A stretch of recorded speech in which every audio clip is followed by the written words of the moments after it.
नमस्कार, बहुत स्वागत है आप सभी का टोटल टीवी में और मैं हूं आपके साथ जया पाल। चलिए शुरुआत करेंगे हमारी खास कार्यक्रम की और चर्चा करेंगे खनौरी में अड़े किसानों की। बता दें कि खनौरी में किसान बनाम पुलिस का आमना सामना हो रहा है। दाता सिंह वाला बॉर्डर 5 लेयर की सुरक्षा में इस समय सील है, तो वहीं पंजाब से दिल्ली कूच के लिए पहुंचे किसानों को हरियाणा में एंट्री नहीं मिली है।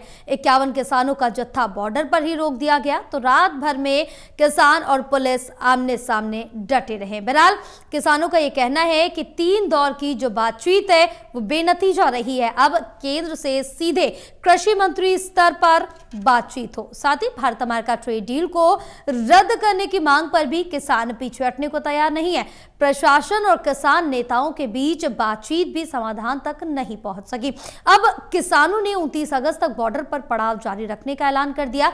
सवाल इस बीच ये उठ रहा है कि क्या बातचीत का रास्ता बंद होने के बाद बॉर्डर सील करना ही समाधान है? क्या किसानों की मांगों पर सरकार को एक बार फिर सीधे बातचीत की मेज पर आना चाहिए, या फिर दिल्ली कूच के ऐलान के बीच कानून व्यवस्था बनाए रखना प्रशासन की पहली जिम्मेदारी है? आज की बहस इन्हीं सवालों पर टिकेगी, जहां खनौरी में किसान इस समय अड़ा हुआ है।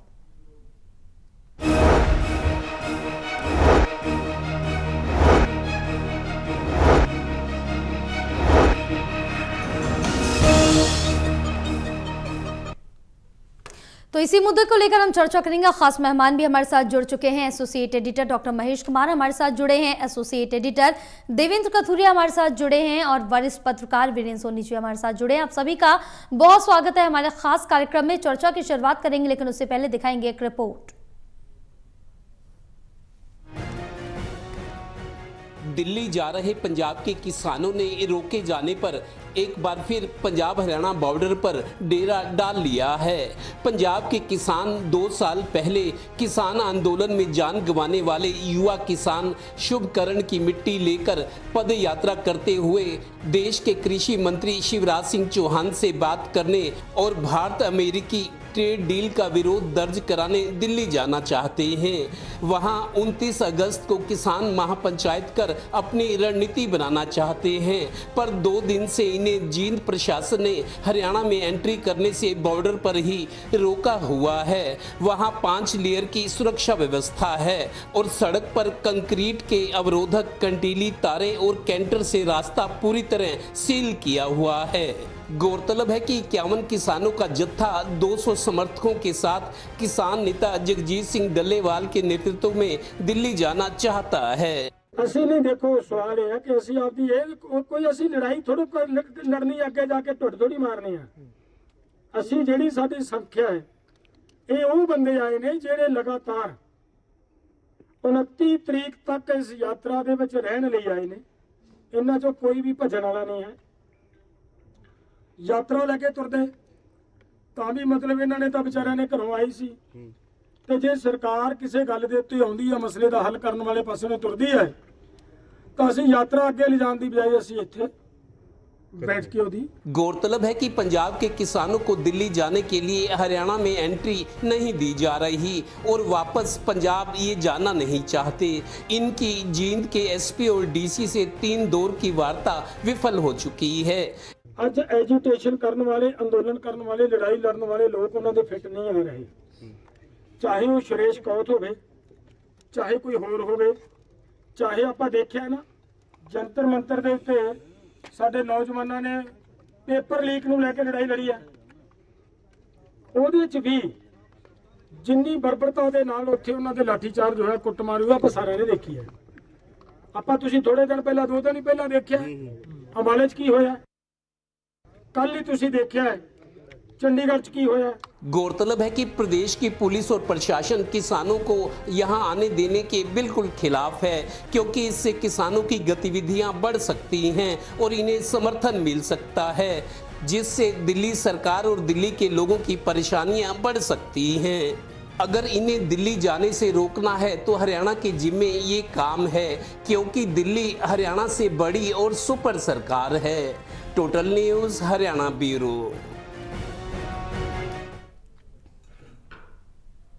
चलिए चर्चा की शुरुआत करते हैं और देवेंद्र सबसे पहले आपके पास आऊंगी, जहां तीन दौर की बातचीत फेल होने के बाद क्या सरकार को अब केंद्रीय कृषि मंत्री स्तर पर सीधे किसानों से बात करनी चाहिए? और अगर किसान अपनी मांगों पर अड़े हुए और सरकार बातचीत को समाधान नहीं दे पा रही तो क्या टकराव की स्थिति टालने की जिम्मेदारी सरकार की होगी?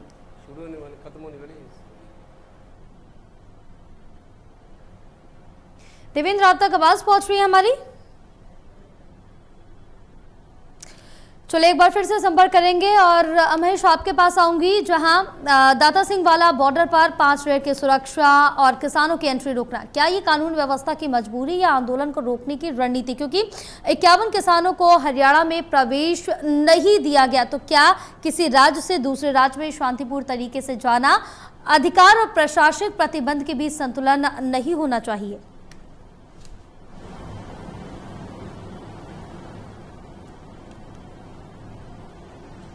देखिए, ये तो मानकर चलिए कि किसान अगर हरियाणा में दाखिल हो जाते हैं तो राजधानी दिल्ली तक पहुंचने की उनकी संभावनाएं बढ़ जाती हैं। और एक बार अगर किसान हरियाणा में दाखिल हो जाएं और किसी भी तरह के बल प्रयोग की कोशिश अगर हरियाणा पुलिस की तरफ से पंजाब के इन किसानों पे की जाएगी तो प्रबल संभावना इस बात की है कि फिर हरियाणा के किसान भी इस आंदोलन में शामिल हो सकते हैं और फिर दुगनी बड़ी चुनौती यहाँ पर सरकार के सामने खड़ी हो जाएगी। तो ये मानकर चलिए कि इतनी बड़ी चुनौती झेलने की क्षमता मुझे नहीं लगता कि फिलहाल सरकार के सामने है, क्योंकि हाल फिलहाल ही जेन-ज़ी के साथ शिकस्त का सामना मोदी सरकार को करना पड़ा है, तो किसी बड़ी चुनौती के लिए सरकार हाल फिलहाल तैयार नहीं है। तो ये मानकर चलिए कि हरियाणा के किसान इस आंदोलन में शामिल हों उससे पहले कोशिश ये की जा रही है कि पंजाब और हरियाणा के बॉर्डर पर ही इन किसानों को रोक दिया जाए, लेकिन ये जो है मुझे लगता है कि अधूरा सच है। पूरा सच क्या है कि जब तक राकेश टिकैत ने भी यही बयान दिया था जब हमने पूछा कि पिछली बार जब किसान राजधानी दिल्ली तक पहुंचने की कोशिश में थे और उस वक्त दिल्ली के जंतर मंतर पर जेन-ज़ी अपने आंदोलन को कॉकरोच पार्टी आगे बढ़ाने की कोशिश कर रही थी, उस वक्त भी ये किसान हरियाणा के बॉर्डर तक पहुंचे थे, लेकिन उस वक्त इन्हें वापस लौटा दिया गया था और एक समझौता इनके साथ किया गया था कि 7 से 10 दिनों के भीतर जो है देश के कृषि मंत्री शिवराज सिंह चौहान से इनकी मुलाकात करवा दी जाएगी। लेकिन तब भी मैंने यही बात कही थी कि देश के कृषि मंत्री से बातचीत का कोई मतलब यहाँ पर नहीं है और ये किसानों की गलत रणनीति इस वक्त हो सकती है, क्योंकि टाइमिंग के लिहाज से किसानों के लिए वो मौका बेहतरीन था। लेकिन यही सवाल जब राकेश टिकैत से पूछा गया तो राकेश टिकैत बिल्कुल स्पष्ट जवाब दे रहे थे कि उन्हें एमएसपी मिलने की कोई उम्मीद नहीं है। वजह क्या है? वजह यह है कि जो किसान आंदोलन में 13 महीनों के किसान आंदोलन में जितने किसान संगठन देश के अलग अलग हिस्सों के किसान संगठन जो है एकजुटता के साथ दिल्ली में लड़ाई लड़ने का काम कर रहे थे, जब तक वो तमाम किसान संगठन संयुक्त किसान मोर्चा के बैनर तले एकजुटता के साथ पूरी ताकत के साथ सरकार से नहीं टकराएंगे, जब तक इस लड़ाई को लड़ने की कोशिश नहीं करेंगे, अलग अलग अगर कुछ संगठन ये कोशिश करते रहेंगे तो हर बार उन्हें शिकस्त का सामना करना ही पड़ेगा, क्योंकि कमजोरी उनमें बनी रहेगी। तो ये मानकर चलिए कि अभी संयुक्त किसान मोर्चा, और ये भी खास बात है कि संयुक्त किसान मोर्चा जो 13 महीनों का किसान आंदोलन चला रहा था उसमें जो भारतीय किसान यूनियन थी वो भी कई टुकड़ों में बढ़ गई, एक टुकड़ा फिर 2 टुकड़े फिर 4 टुकड़े। और ये आरोप भी जो है राकेश टिकैत ने केंद्र की सरकार पर लगाया कि केंद्र सरकार न सिर्फ राजनीतिक दलों की पॉलिटिकल पार्टीज को तोड़ने का काम कर रही है, उनके एमपीज को तोड़ने का काम कर रही है, बल्कि जो किसान यूनियनें थी उसमें भी एक तरीके से तोड़फोड़ का काम सरकार की तरफ से किया गया और बहुत सारी बड़ी यूनियनों को टुकड़ों में तोड़ दिया गया। अब किसी एक संगठन की कॉल आती है, वो कोशिश करता है दिल्ली के तक पहुंचने की, पंजाब के बॉर्डर पर आ खड़े होते हैं, लेकिन चूंकि कमजोरी इतनी है कि बैरिकेटिंग वो तोड़ नहीं सकते और एकजुटता की कमी की वजह से उन्हें हार का सामना करना पड़ सकता है। तो ये मानकर चलिए कि जब तक संयुक्त किसान मोर्चा के तमाम जो अलग अलग धड़े हैं जो टुकड़ों में बढ़ चुके हैं वो एकजुटता के साथ इस लड़ाई को नहीं लड़ेंगे, इस लड़ाई का कोई मतलब अब नहीं बचा है। बिल्कुल देवेंद्र, आप तक आवाज पहुंच रही है हमारी?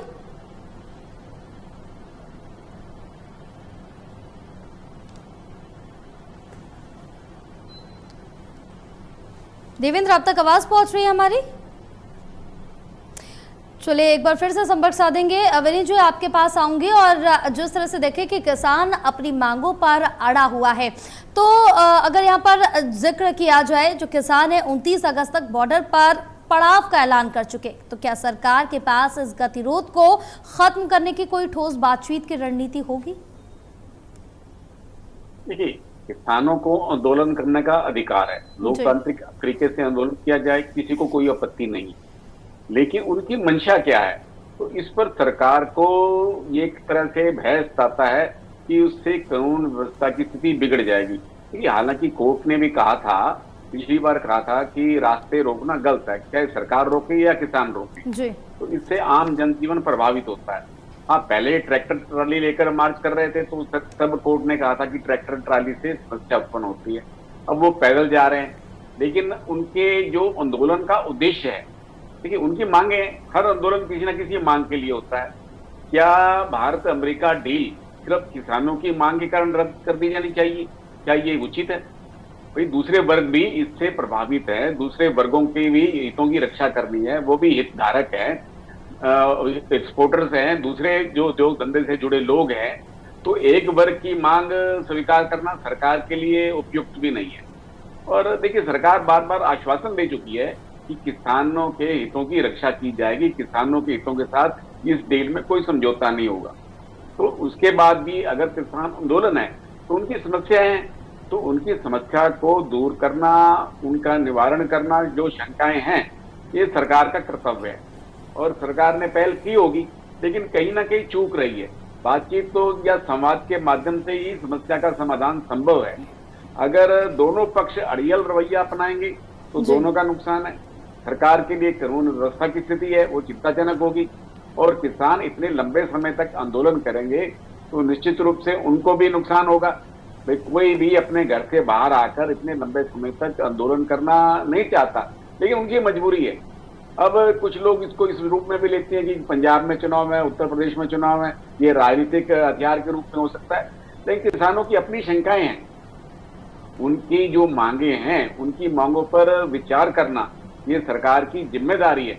अब सरकार उन मांगों को कितनी गंभीरता से लेती है, उस पर क्या कार्रवाई करती है, या सरकार अभी तक किसानों का विश्वास क्यों नहीं जीत पाई, कहाँ कमी रही है, कहाँ चूक है, चाहे अधिकारी स्तर पर रहे चाहे राजनीतिक स्तर पर रहे, तो ये कहीं ना कहीं चूक है। भाई अगर किसानों को ये लगना चाहिए कि उनकी सरकार है, उनके हितों की रक्षक है, अगर किसान संगठन ये समझते हैं कि उनके हितों की रक्षा नहीं हो रही, तभी वो आंदोलन पर उतार हुए हैं। और इसलिए सरकार के स्तर पर अगर कोई पहल की जाती तो मुझे नहीं लगता कि ऐसा कोई आंदोलन की रूपरेखा बनती।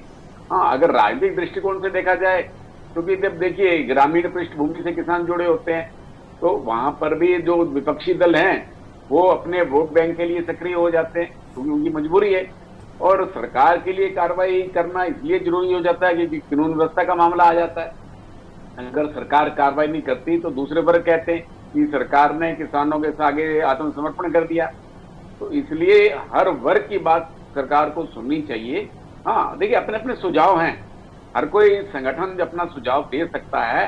तो ये अल्टीमेटम भी दिया होगा, ऐसा नहीं है किसान संगठनों ने एकाएक आंदोलन कर दिया, उन्होंने अल्टीमेटम भी दिया। अब उनकी मांगों के लिए प्रशासन, जिला प्रशासन के स्तर पर तो पहल हो नहीं सकती, ये तो केंद्र के स्तर पर पहल होनी है, क्योंकि कुछ मांगे ऐसी हैं जो केंद्र से जुड़ी हैं और हरियाणा सरकार से उसका कोई सरोकार नहीं है। हाँ, लेकिन हरियाणा में कानून व्यवस्था की स्थिति खराब ना हो तो इसलिए हरियाणा अपने ढंग से कार्रवाई करता है जी। लेकिन इससे आम जनजीवन पर असर पड़ता है, चाहे सरकार रास्ते बंद करे चाहे किसान करे, लेकिन आम जनजीवन पर और उद्योग धंधों पर असर पड़ता है, पहले भी पड़ा था। तो इसलिए ये गतिरोध समाप्त होना चाहिए। तो ये अपनी मांगे के लिए आंदोलन के और भी तरीके हैं, लेकिन रास्ता रोकना चाहे सरकार की तरफ से रोका जाए चाहे किसानों की तरफ से, तो इसलिए इससे लोगों को ही नुकसान होगा। तो इस दिशा में रचनात्मक पहल करने की आवश्यकता है। बिल्कुल, क्योंकि दोनों ही तरफ से अगर अड़ियल रवैया अपनाया गया तो नतीजे तक पहुंचना काफी मुश्किल हो जाएगा। देवेंद्र, आप तक आवाज पहुंच रही है हमारी? अब जी जी, जय सुन पा रहा हूँ जी। देवेंद्र, जो 3 दौर की बातचीत है ये फेल होने के बाद क्या सरकार को अब केंद्रीय कृषि मंत्री स्तर पर सीधे किसानों से बातचीत करनी चाहिए? और जिस तरह से अगर यहाँ पर किसान लगातार अपनी मांगों पर अड़े हुए, सरकार बातचीत को समाधान नहीं दे पा रही और जो टकराव की स्थिति है वो लगातार बनी हुई, तो क्या टकराव की स्थिति टालने के लिए सरकार को कोई अहम जो ठोस कदम है उठाने चाहिए इस पर?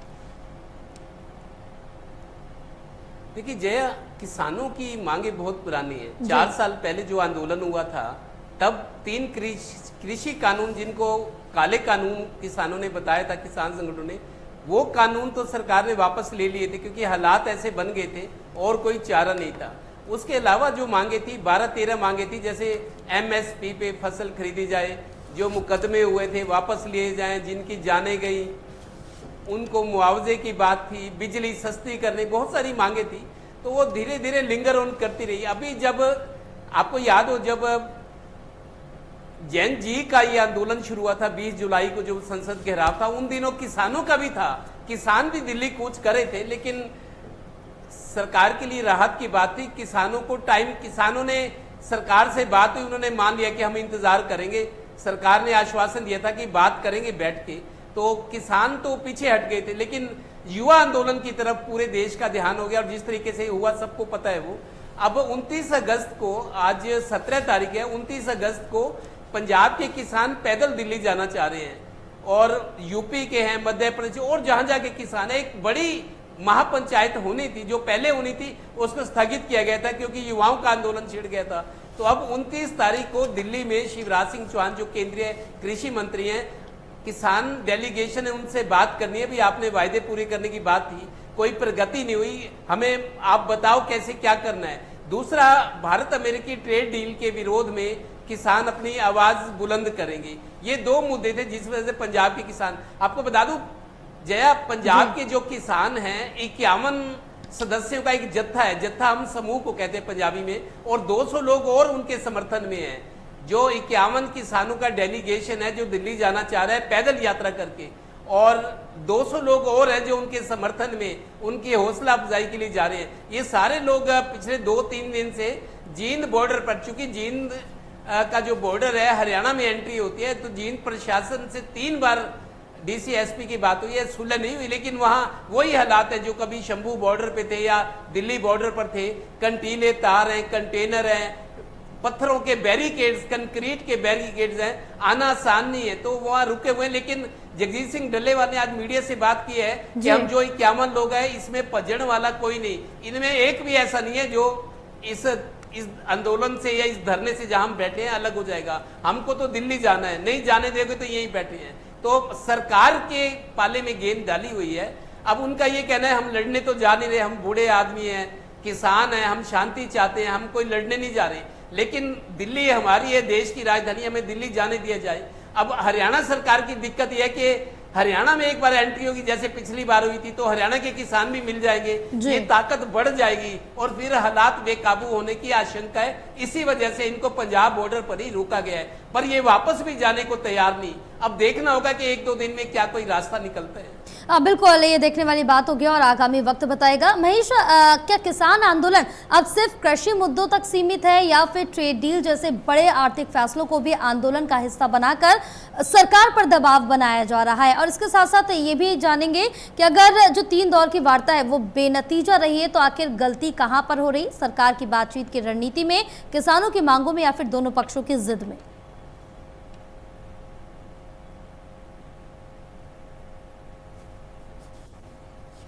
देखिए, मुझे लगता है कि सरकार की जो कोशिश है, सरकार तो अपनी कोशिशों में कामयाब हुई। तीनों कृषि कानूनों को भले ही वापस ले लिया हो, लेकिन जो MSP पर कानून बनाने की बात थी उसके लिए कमेटी का गठन भी किया गया, लेकिन ना उस कमेटी की कभी कोई बैठक हुई, ना कोई बात आगे बढ़ पाई। तो ये मानकर चलिए कि सरकार का मकसद तो पूरा हो रहा है। अगर किसी का मकसद पूरा नहीं हुआ तो वो किसान संगठनों का मकसद है, जिसके लिए 13 महीनों का किसान आंदोलन किया गया था। 3 कृषि कानून भले ही वापस करवा लिए गए, लेकिन एकजुटता की कमी, और यही सबसे बड़ी परेशानी इस वक्त किसान संगठनों के लिए बनी हुई है। जितने किसान संगठन देश के अलग अलग हिस्सों से, अलग अलग राज्यों से संयुक्त किसान मोर्चा के बैनर तले 13 महीनों का किसान आंदोलन लड़ने का काम कर रहे थे, संघर्ष लड़ने का काम कर रहे थे, अब वो एकजुटता नहीं है। और हालत इतनी खराब है कि आप देखिए कि उत्तर भारत की तरफ से और खासकर हरियाणा, उत्तर प्रदेश की तरफ से भारतीय किसान यूनियन एक सबसे बड़ी और स्ट्रॉन्ग यूनियन मानी जाती है, वो कई टुकड़ों में बढ़ चुकी है और अलग अलग विखंडित जो उनके समूह है उनका अलग अलग नेतृत्व है, और कोई एक कॉल देता है कि उन्हें दिल्ली जाना है और बाकी पीछे हट जाते हैं। यही परिस्थिति इस बार भी देखने को मिल रही है। जगजीत सिंह डल्लेवाल जब आगे बढ़ने की कोशिश कर रहे हैं तो बाकी लोग पीछे हट गए, बाकी लोगों का कोई समर्थन नहीं है, और जब तक उनका समर्थन नहीं होगा तब तक ताकत कहां से आएगी। अब पिछली बार जो 13 महीनों का किसान आंदोलन था, उस वक्त हमने देखा कि जो युवा थे वो ट्रैक्टर ट्रालियों पर सवार थे, बड़े बड़े आधुनिक मशीनें उनके पास थी और क्रेन्स का इस्तेमाल कर वो फटाफट बैरिकेड हटाने का काम कर रहे थे। अभी जो परिस्थिति बनी हुई है, जो जिक्र किया जा रहा था कि 200 प्लस जो 50 और 51 51 लोग हैं, यानी 250 लोग जो है बॉर्डर पर बैठे हुए हैं। आप पूरे साल बैठाए रखिए, पूरे 2 साल बैठाए रखिए, ये 250 लोग कभी भी बैरिकेटिंग को तोड़कर अंदर दाखिल नहीं हो पाएंगे। आप बात किससे कर रहे हैं? डीसी और एसपी जींद से। और आपकी मांग क्या है? आपकी मांग ये है कि देश की जो भारत और अमेरिका की जो ट्रेड डील हो रही है उसे रद्द कर दिया जाए। आप अंतर्राष्ट्रीय यानी दुनिया की सबसे बड़े सुपर पावर अमेरिका के साथ भारत की डील का जिक्र कर रहे हैं और बातचीत आप कर रहे हैं जींद के एसपी और डीसी से। तो ये मानकर चलिए कि अभी जो इनकी मांगे हैं और जो इनकी अभी मौजूदा जो लाइन ऑफ एक्शन है वो कहीं मैच नहीं कर रहा है और ये करेगा भी नहीं, क्योंकि परिस्थिति इस तरीके की बनी रहेगी कि 250 लोग कभी भी जो है हरियाणा का बॉर्डर नहीं टाप पाएंगे और ना ही, क्योंकि जब तक हरियाणा में दाखिल नहीं होंगे हरियाणा के किसानों का समर्थन मिलने की कोई संभावना नहीं है। और हरियाणा के किसानों का समर्थन भी इस बार मिलेगा कैसे? क्योंकि हरियाणा के भी जो किसान संगठन है वो टुकड़ों में बटे हुए हैं और इस संघर्ष को, इस जगजीत सिंह डल्लेवाल जो पदयात्रा निकाल रहे हैं उसके कुछ समूह ही हरियाणा के ऐसे हैं जो इसमें शामिल हो सकते हैं, बाकी इससे दूर रहेंगे। तो मानकर चलिए कि जब तक एकजुटता नहीं होगी इस तरह के संघर्ष का कहीं कोई मतलब नहीं है। और जिस तरह की बैरिकेटिंग की गई है जींद पुलिस की तरफ से, आप ये मानकर चलिए कि 1 साल भी अगर ये बैठे रहे तो ये अंदर दाखिल नहीं हो पाएंगे। बिल्कुल वीरेंद्र जी, क्या सरकार को आंदोलन खत्म कराने के लिए सिर्फ सुरक्षा बढ़ाने के बजाय विश्वास बहाली की पहल करनी चाहिए? एक बहुत ही संक्षिप्त में जवाब। बिल्कुल, देखिए जो आंदोलनरत किसान हैं उनकी समस्याओं पर विचार करना पड़ेगा, उनको आश्वासन देना पड़ेगा। कुछ उनमें भ्रांतियां भी हो सकती हैं, किसान नेताओं में कुछ भ्रांतियां हो सकती हैं, उन्हें दूर करने की दिशा में भी सार्थक पहल करनी चाहिए, खुले मन से, सरकार की तरफ से भी और किसान संगठनों की तरफ से।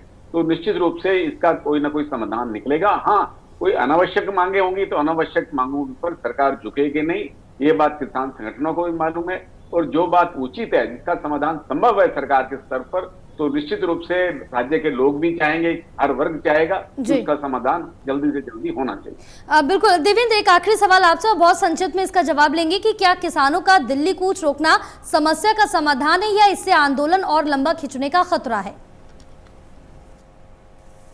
देखिए जया, आज अभी मीडिया से बातचीत में जगजीत सिंह डल्लेवाल ने कहा है सीएम चाहे तो हमारे से बात कर सकते हैं, सीएम चाहे तो बात कर सकते हैं, हम वापस भी जा सकते हैं, लेकिन बात तो करे, हमें तो पुलिस के सामने खड़ा कर दिया गया, ये उनका कहना है।